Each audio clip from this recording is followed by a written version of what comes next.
네, 여러분 지난번에 박석순 교수님 모시고 4대 강그 보호 개방하는 문제를 가지고 쭉 얘기했습니다. 오늘도 관련된 뉴스들도 좀 있습니다만은 이 박 교수님을 앞으로 그 매주 한 번씩 모셔서 이 환경 얘기를, 진짜 환경 얘기는 뭐냐, 진짜 환경의 진실은 뭐냐, 어떻게 하면 정말 좋은 부국 환경의 어떤 그런 그 생태계 또는 이 문명의 어떤 순환을 어떻게 만드느냐는 그런 문제를 공부를 좀 하도록 했습니다. 여러분들이 박 교수는 좀 자주 모셔라, 처음 듣는 얘기다, 정말 놀랐다, 이런 반응들이 굉장히 많았고, 박 교수는 좀 자주 모셔달라는 불같은 요구가 있어서 다시 모셨습니다. 이 박 교수님께서 지금 새로 책을 내셨습니다. 환경정책 법규 원론입니다. 제가 지금 그 책을 좀 쭉 보고 있습니다만은, 이 책의 우선 저자 양력부터 다시 한번 소개를 해드리겠습니다. 서울대 나오셨고요. 미국의 러커스 대학이라고 있습니다. 러커스 명문대학이죠. 러커스 대학원에서 환경과학 석박사를 받으셨습니다. 미국에서 우선 모시도록 하겠습니다. 미국에서 환경을 이렇게 석박사를 전문적으로 받으신 분들이 국내 몇 명이나 있습니까? 지금 최근에는 좀 있죠. 근데 이제 제가 공부할 때 80년대는 별로 없었죠. 그리고 그 러커스 대학이 뉴저지 주에 있는데, 원래 그 뉴저지가 일찍 미국에 지금도 가장 산업화된 그런 주입니다. 그래서 거기에 1921년에 환경과학과가 있었어요. 그렇군요. 지금도 최고, 세계에서는 제일 오래된 거죠. 거기서 이제 제가 한국 사람으로서는 처음으로 박사학위를 받았죠. 그걸 알고 가셨군요. 그걸 알고 찾아갔죠. 공부하러. 그게 좋은 거라고 알고. 여기 경력에는 뭐 녹색성장위원도 하시고, 대통령과학기술자문위원도 하시고, 주요 상훈에는 해외유치과학자상 받으시고, 이달의 과학기술자상, 한국생태계 모델학회, 대통령 표창도 받으시고요. 주요 업적으로 국내외 주요 학술지에 150편의 논문들이 있습니다. 환경 특허도 있군요. 8건. 이게 뭡니까? 여러 가지 수돗물에 대한 특허라든지 이런 것들이 좀 있죠. 이달의 과학기술자상에서 강과 호수 연구로 국내에서 유일하게 상을 받으시기도 했거든요. 이건 어떤 논문이었습니까? 이달의 과학기술자상이라는 거는 매달 이제 매월 한 명씩 줍니다. 주는데 이게 농학, 공학, 이학, 의학까지 모든 자연과학 분야 중에서 이제 한 명씩 주니까 1년에 12명이죠. 근데 12명인데 환경 분야에서 아마 지금까지 받은 사람은 한 5, 6명밖에 안 됩니다. 우리 학교 공과대학에서도 제가 유일하게 이 상을 받았는데, 그 중에서 이제 강과 호수 연구로는 이게 처음이죠. 지금까지 강과 호수를 연구해가지고 강 이야기를 하는 사람들이 자기 분야 아닌 사람들이 많다는 거죠. 저는 지금 4대강 가지고 떠드는 시민단체도 보면 교수들이 많이 속해 있지 않습니까? 그분들 중에 강과 호수를 연구한 분들이 실제로 그렇지 많지 않은 모양이죠? 많지 않죠. 많지 않죠. 그렇습니까? 거기에 전문가라고 할 만한 분들도 있나요? 모르겠습니다. 근데 별로 그 논문을 열심히 쓰는 사람들은 시민단체에 별로 관여를 안 하지요. 논문을 안 쓰니까 이제 그러죠. 지금 교육부 총리로 되어 있는 김상곤은 박사를 땄다고 되어 있는데, 그 논문이 이제 표절이고, 그러다가 지난 수십 년 동안은 논문을 한 편밖에 안 썼다는데. 참 재밌습니다. 오늘 원시하천에 대한 주장이 어떻게 된 건지 한번 좀, 원시하천이라는 게 이런 거 아닙니까? 그죠? 그냥 두자 이거지. 제방이라든지 무슨 이런 거 인간이 관리하는 거 다 없애버리고, 원시적으로 흐르는 그 상태로 그냥 두자. 이제 그런 내용인데, 실제로 이제 그 주장을 하는 분들이 이 강이나 이걸 잘 몰라서 말입니다. 하는 얘기인데, 실제로 우리나라 원시하천 많습니다. 아, 그 그렇습니까? 자료 첫 번째 자료를 한번 뭐 보십시오. 강원도 내린천 뭐 이런 건가요? 많죠. 저게 보면 저게 이제 우리나라의 4대강이거든요. 예, 4대강 본류가 있고 옆에 붙어 있는 지류들도 아, 조그만 주름들이 다 지류군요. 지류죠. 예. 지천들 뭐 아주 많이 있죠. 예. 그 뒷페이지를 보면은 말입니다. 예. 실제로 한강, 금강, 예, 낙동리버, 섬진강, 영산강 뭐 이렇게 영산강 되어 이렇게 되고 되어 있는데 지류가 저렇게 많군요. 되어 있는데 보면은 한번 보십시오. 뒷페이지 한번 보십시오. 여기 보면은 한강 한번 보십시오. 한강에 이 작은 지천까지 다 하면은 7,111km입니다. 예. 그 중에서 본류 저 작은 구간 100km도 채 안 되는 데다가 준설을 하고 보를 만들었어요. 아. 그 실제 나머지 상당히 많은 부분들은 그냥 원시하천입니다. 그대로 원시하천이군요. 그렇죠. 원시하천이죠. 실제로 관리하고 있는 것은 도심지를 통과하거나 또는 마지막 단계 그렇죠. 100km 정도. 예, 예. 그것만 지금 그하고 그다음에 보십시오. 낙동강도 저게 원래 본류는 전체가 525km입니다. 예. 그런데 전체 지천하고 다 하면은 말입니다. 7,300km가 됩니다. 저게. 예. 그 나머지 상당 부분은 그냥 원시하천입니다. 저게. 그렇군요. 근데 본류까지 이거를 보를 다 헐고 원시하천을 하자는 거는 예. 그 우리가 뭐 그냥 뭐 홍수 오면 홍수 피해 당하고 가뭄 오면은 가뭄 피해 당하고 그렇게 살자는 거하고 같은 논리라고요. 기우제 지내자는 거죠. 비가 안 오면 기우제. 예. 그 상당히 많다고 뒤에 한번 보십시오. 뒤에 이 금강도 보면은 3,700km 되잖아요. 예. 본류는 지금 몇백 킬로 안 됩니다, 저게. 예. 또 저기 저 보사한 데는 저게 얼마 안 되거든요. 나 지금 빨간 점이 보호. 예, 보호 있고 뭐 사업한 데죠. 영산강도 그렇다고요. 영산강도 뭐 1,200km가 1,270km 아니에요. 예. 저기 나머지 지천들은 들어가면은 원시하천입니다. 원시하천이고. 근데 예. 그런 주장을 하는 분들이 또 한 가지 특징이 뭐냐? 절대로 도시를 떠나지 않아요. 도시에서 살고 싶어 하면서 원시적 자연을 원하는 거지. 그럼 이사 가면 되는 거지, 이쪽으로. 원시하천이 있는데. 아니면은 뭐 무인도로 가도 되든지. 뭐. 아니 저는 지난번에 한번 그런 주장을 듣고 참 순간적으로 그 TV 토론이었어요. 근데 몇 년 전인데 순간적으로 그 말을 듣고 거기 머리가 띵했는데요. 서울에 그 기억하시죠, 박 교수님도. 서울에 그 한강 그렇죠. 정비 사업을 할 때도 반대가 굉장히 했거든요. 예. 저는 그때가 미국 가 있어서 잘 모르지. 아, 그랬습니까? 예. 그때도 반대도 굉장히 했는데 그분의 저를 놀라게 한 그분의 주장은 지금이라도 다 뜯어내야 된다. 이런 주장을 하더라고요. 그래 되면 어떻게 됩니까? 그래 되면 뒤에 한번 내 사진을 몇 개 보여주겠습니다. 한번 보십시오. 저게 이제 4대강 정비하기 전에 사업하기 전에 저게 대구의 금호강하고 만나는 곳입니다. 성서공단 있고 한데 저렇게 되거든요. 절에 있었던 거를 이제 4대강 사업을 한 거고 아래에 있는 거는 이게 저겁니다. 영산강입니다. 영산강 강 바닥이 다 드러나 있었죠.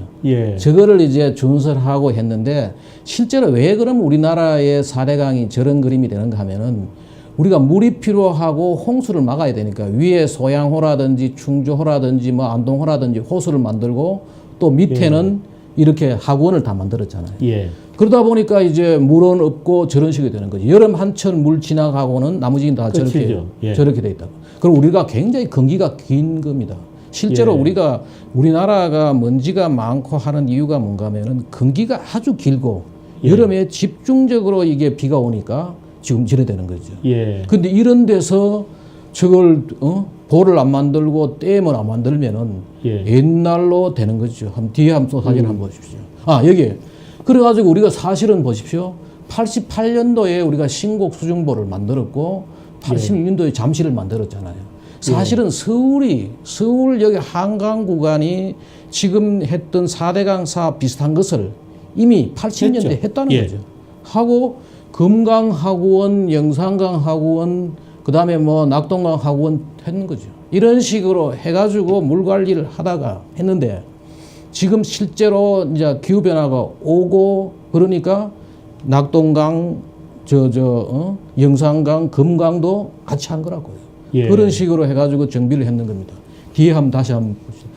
실제로 만약에 말입니다. 지금 현재 저런 강을 이제 이렇게 만들었잖아요. 4대강 사업을 해가지고. 이렇게 되었군요. 그런데 볼을 철거하면은 원시하천으로 돌아가는 게 아니고 예. 저렇게 돌아갑니다. 거꾸로. 예. 저걸 좋아하면은 이제 저걸 돌리는데 저렇게 되면은 물 관리를 전혀 못 하는 물이 거예요. 없죠. 없는 사실 그렇죠. 겨울 되면 바닥이 뻔히 저렇게 드러나고. 되는 거예요. 예. 거기에다가 만약에 또 하나가 문제가 뭔가 하면은 저걸 볼을 없애버리고 그러고 가면은 주변에 이 지하 수위가 다 떨어집니다. 예. 그 지금 지하 수위의 저 4대강 보의 물 자체가 옆에 그 주변에 지하 수위를 다 높여주거든요.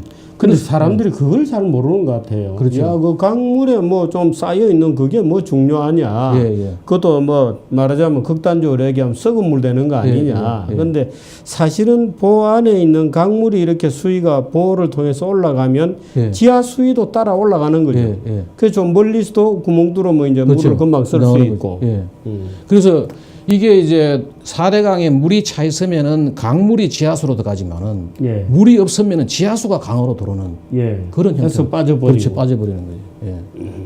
그 뒤에 한번 보십시오. 우리가 지금 공부를 해야 될 게 뭐냐. 예. 유럽에 있는 라인강을 우리가 공부를 해야 됩니다. 예. 라인강을 우리가 벤치마킹을 해가지고 우리나라 물 관리를 하고 국토 균형 발전도 해야 되고 하는 거라고요. 예. 뭐냐면은 그 중에서 제가 이제 지금 저 라인강에 86개 보가 있고 저게 라인강에 다니는 유람선이라든지 예. 화물선들입니다. 저기 다니고 있다. 예. 저기 다니고 있는데 우리가 이제 주의 깊게 볼 거는 뭐냐. 라인강의 최상류가 뭔가 하면 스위스입니다. 그 다음에 말단이 네덜란드인데 예. 저기에 7개 지금 밑에서 위로 쭉 거슬러 그렇죠. 내려가는 국회로 겁니다. 올라가는 예, 내려가는 거꾸로 거고. 올라가는 거죠. 그런데 국회로 빠지는 거고. 예. 저기에 이제 유럽에서 7개 나라 6천만이 살고 있습니다. 예. 특히 저기가 OECD 국가에서 가지고 있는 화학 공장의 10%가 저기에 있다고요. 굉장히 많은 산업도 있고 그렇군요. 하거든요. 근데 네덜란드라는 나라를 우리가 좀 주목해야 되는데 예. 이 네덜란드는 우리가 흔히 이제 이 강의를 할 때 국토 관리를 위대한 국토 관리다. 저 나라가 예. 그렇게 부르는군요. 부르죠. 그게 왜 그런가 하면은 네덜란드는 경상남북도만한 나라입니다. 예. 그런데 경상남도 정도가 어디 되느냐? 해수면 아래에 있습니다. 예. 이 지금 저 그림에 약간 푸른 빛으로 되어 있는 그렇죠. 왼쪽에 저게, 있는 예, 저게 전부 다 바다에 해발보다 밑에군요. 밑에예요. 그럼 저거는 지금 방파제를 치고 안에 있는 물을 어떤 형태건 뭐 풍차건 뭐건 그렇죠. 해서 뽑아내는. 밖으로 뽑아내야 되는 뽑아내야 거군요. 되죠. 예. 뽑아내야 되고 그 저게 만약에 뚝이 무너지면은 저게 전부 다 바다가 되는 거죠. 예. 근데 저 사람들은 저렇게 막아가지고 하는데 놀라운 거는 뭔가 하면은 세계에서 농산물 수출 1위 국가가 미국이고 2위가 됐냐? 네덜란드입니다. 그렇군요. 보십시오. 저 자료가 나왔잖아요. 예. 맨 오른쪽 위에 있는 그렇죠. 겁니다. 저기 보면은 the second largest export. 예. 그렇죠. 820억 유로를 수출하는군요. 그렇죠. 그렇게 해가지고 주변에 보십시오. 뭐 독일에도 벨기에도 그 뭐 영국, 프랑스, 이탈리까지 그 저런 작은 나라가 저 많은 농산물을 지금 세계에서 2위 수출 국가라고요. 예. 그 말은 저게 뭔가 하면 굉장히 물 관리를 잘하고 있다는 거죠. 예. 이 물 관리를 잘하고 물을 퍼내고 거기에 있는 거다가 뭔가 하면은 저게 우리나라 같으면 낙동강 최말단 김해 정도 되는데요. 예. 거기에서 저렇게 관리를 하는 거죠. 예. 그리고 뒤에 한번 보십시오. 지금 보십시오. 암스테르담이라는 데가 예. 전부 다 저게 우리 길이 거의 뭐 수로로 돼 있다. 지도로 봐도 저게 인공수로군요. 예, 인공수로예요. 뭐 자연 하천도 길을 곱게 펴버리고 예. 다 말하자면 그 강안 공사를 한 거군요. 그렇죠. 공사를 해가지고 저렇게 밑에 살고 있는 거죠. 직선으로 쭉쭉 뻗은 예. 길이 나오는 거 보니까 예. 저분들은 저런 생각을 있는 게 물 없는 국토라는 것은 쓸모가 없다는 걸 알고 있는 거죠. 예. 그래서 저렇게 관리를 하는데 우리가 놀라운 것은 뭔가 하면 저기 보십시오. 하이네켄이 세계적인 맥주 아니에요. 하이네켄이 네덜란드 겁니까? 그렇죠. 그렇군요. 죄송합니다. 저기서 이 하이네켄이라는 세계적인 맥주를 예. 만들어내고 세계 2위의 예. 농산물 수출 국가를 지금 하고 있는 거예요. 예. 예. 또 뒤에 우리 한번 보십시오. 이게 이제 재밌는 거는 뭔가 하면은 프랑스 센느강입니다. 예. 프랑스 센느강을 우리가 뭐냐면 4통 8달 뚫린 강이다. 아, 그렇군요. 샌느강에서 저 보십시오. 파리에서 우리가 샌느강에서 지중해까지 배 타고 갑니다. 저게. 예. 쭉 뚫려 있잖아요. 저렇게 되어 있습니까? 예. 오. 파리에서 배를 타면 지중해까지 가죠. 그렇군요. 그렇죠. 그러다가 옆으로 다 이렇게 왜 그러면 프랑스가 세계의 물산 지금 저기 동그랗게 되어 있는 건 도시인가요? 아니 동그라미 된 거는 파리는 두 번째 이성. 그림은 파리고 옆에 있는 저 동그라미는 뭔가 하면은 다른 강하고 뚫어놨는 거죠. 아, 예. 그 우리나라 같으면은 낙동강하고 한강하고 연결돼 있고 검강하고 연결돼 있고 영산강 이런 식으로 연결되어 있는 거죠. 아, 이게. 그렇군요. 예. 근데 왜 저게 근데 전부 다 배가 다니는 거죠. 예. 그 연결, 낙차는 어떻게 해결합니까? 보로 해결합니까? 저기 있죠. 관문이 다 있죠. 관문으로 해결하는 예, 거죠. 관문으로 낙차는. 해가지고 다 이제 그걸 하는데 왜 저 프랑스가 저래 돼 있느냐? 프랑스가 지금 세계 최고의 물산업 강국입니다.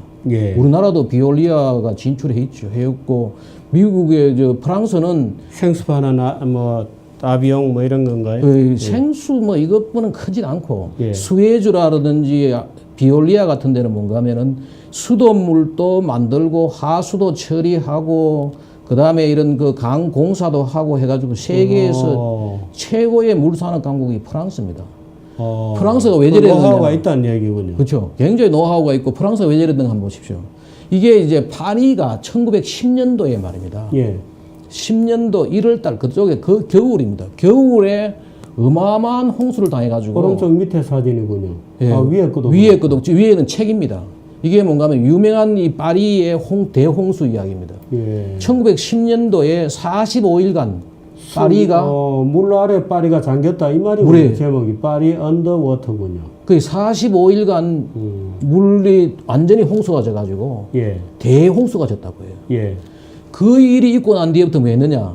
거기에 이제 물 관리를 얘들 철저히 한 거죠. 위에 뭐 치수, 그 다음에 뭐 옆에 강하고 연결해가지고 물이 쪽에 넘칠 때는 다 다른 강으로 보내고 이런 일들을 쭉 한 거지 한번 보십시오 보면. 그 이후로 뭔가 하면은 이게 프랑스가 세계의 물 관리 노하우가 최고로 좋은 그게 된 거지. 그게 우리보다 한 100년 전에 우리나라 4대강 예. 사업 같은 걸 한 거죠. 예. 그 지금 샌느강에 벌써 지난번에 말씀드렸지만은 34개의 보가 예. 있고 예.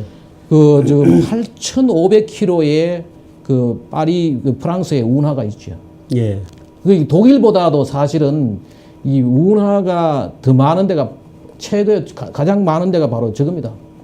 그 프랑스입니다. 센강은 저는 못 가봤습니다만은 그 라인강은 연안을 쭉 한번 예. 버스를 타고 가본 적이 있었거든요. 예. 물론 뭐 완전히 살아있는 강이고 예. 물류가 많고 뭐 엄청난 배가 다니고 예. 저 양안에 아주 제대로 된 그 예. 공사가 되어 있고 하는 걸 제가 봤습니다. 근데 거기도 보가 굉장히 많군요. 86개가 80, 있고 예. 실제로 라인강 같은 경우는 1970년대에 수질이 최악이었어요. 예. 그러다가 다시 이제 70년 이렇게 넘어오면서 거기에 이제 물 관리를 좀 더 철저히 하고 해가지고 지금은 다시 완전히 회복됐죠. 낙차가 일부에서 주장하는 게 우리나라는 별로 의미가 없다. 낙차가 너무 빠르지 않나. 뭐 이런 주장도. 그거는 지금 기술을 몰라 그러는데 다음에 기회 되면은 제가 한번 보여드릴 건데 쉽 리프트라 해가지고 배를 말입니다. 보로 올리는 게 아니고 엘리베이터로 올립니다. 기계에 뭐 얹어가지고. 벨기에 같은 데 가면은 스트레트피유 그 쉽 리프트 같은 데 가면 75m를 5,000톤 배를 그냥 들어 올리는 거죠. 물통에다가 그렇습니까? 담아가지고. 근데 어떻게 그러면 그 물통에다가 배를 담아 올리면은 엄청난 에너지가 들 게 아니냐. 안 들더라고요. 그래요? 왜 그런가 하면은 내려오는 배가 추를 올려놓는 거죠.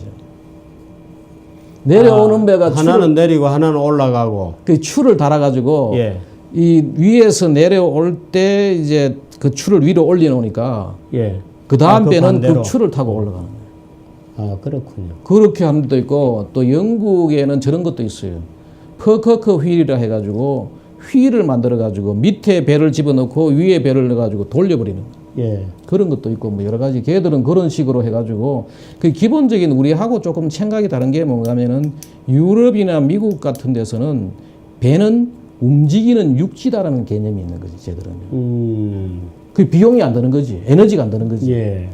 하여튼 뭐 그런 식으로 이제 주로 이제 관리를 하는 거지. 예. 저기 무슨 뭐 어떻게 저렇게 해야지 사람이 살고 산업이 이제 융성하고 하는 거지. 뒤에 한번 자료를 한번 더 보십시오. 예. 이게 이제 우리가 흔히 영국 템즈강을 예. 세계 강 관리의 교과서라 그럽니다. 예. 지금 우리가 쓰고 있는 무슨 뭐 BOD라든지 이런 것들이 다 영국에서 1800년대 말에 나왔던 그러한 측정 방법들이고. 일찌감치 했군요. 네, 그래서 한번 보십시오. 저기에 템즈강에 45개의 보가 있습니다. 아, 지금 체크 무늬로 되어 있는 저게 다 보군요. 보죠. 락이라고 되어 있잖아요. 아, 오른쪽 위에 있는 저게 보 사진입니까? 아래에 있는 게. 아, 위에는 저 하나 오른쪽에 대표적인 게 유명한 이 템즈 베리어라고 말입니다. 예. 템즈강에 있는 유명한 보 중에 하나입니다. 아, 그렇군요. 예, 저게 보고 옆에는 우리 이제 도보에 런던 있는 거하고 뭐 비슷하게 생겼군요. 얼른 예, 보니까. 예. 영국 런던에 있는 그 타워 브리지 그 배가 다니고 있는 거. 저기도 다 저는 이 영국 템즈강이 어떻게 되는가 하면은 60년대에 우리나라 4대강 살리기 비슷한 걸 했어요. 예. 걔들은 템즈강 살리기죠. 템즈강 살리기 사업을 해가지고 그 뒤에 물이 아주 좋아져가지고 한번 보십시오. 여기 보면은 지금 이게 템즈강 거 아닙니까? 지금 보면은 제가 한때 뭐 73년도에 냈던 만화책이 하나 있는데 그 만화책에 나오는 겁니다. 74년도에 뭐 했느냐? 템즈강이 연어가 돌아왔다는 거예요. 아, 저 박 교수님이 내신 만화책입니까? 다음에 한번 내 소개해 드릴게요. 만화책도 하나 있습니다. 있는데 저게 한 2003년도에 나오는 만화책입니다. 예. 만화로 보는 뭐 박 교수의 환경재난 이야기라 해가지고 예, 있는데 예, 예. 거기에 나오는 한 컷입니다. 보십시오. 저기에 템즈강에 원래 1800년대 초까지 예. 연어를 많이 먹었다는 거 아니에요. 예. 영국 사람들이. 런던 어시장에 많은 연어를 팔고 뭐 그것도 나와요 보면 기록에. 그런데 저게 산업화가 되면서 오염되고 해가지고 했다가 60년대에 뭐냐면 템즈강 살리기를 했어요. 해가지고 결국은 74년도에 연어가 돌아왔다는 기록들이 지금도 연어 진짜 오죠. 예. 지금 봄만 들어가 연어가 오는 거지 저게. 예. 근데 사람들은 보가 자연을 파괴하고 환경을 파괴한다는데 저걸 관리를 하니까 연어가 오는 거죠. 지금. 예. 거기다가 저것도 마찬가지. 지금 우리나라도 그런 기록이 있어요. 뭐냐 하면은 팔당 댐 만들기 전하고 댐 만들고 난 후에 생물종이 늘어났어요. 예. 예. 그 말은 결국은 뭐냐? 예. 물이 있어야지 생물이 산다는 거지. 물 없는 강에는 생물도 살고 살 수 없고 생태계도 뭐 예. 다 파괴된다는 거죠. 예. 또 하나 우리가 주의 봐야 되는 게 뭔가 하면 스위스입니다. 스위스가 저게 말입니다. 아주 독특한 나라가 유럽에서는 가장 오지예요. 예. 지금 국토에 보십시오. 이게 산이고. 80%가 산이에요. 예. 과거에 가장 못 살았던 나라가 스위스입니다. 예. 이 스위스라는 나라가 어떻게 살았는가 하면은 그 나라의 남자들을 이 유럽의 여러 나라에 용병 보내가지고 예, 뭐 지금도 그 왜 로마 교황청 용병 그거 아닙니까? 예. 예. 그 왼쪽 전통이 밑에 남아가지고 로마 교황청의 건의병이 스위스. 예. 예.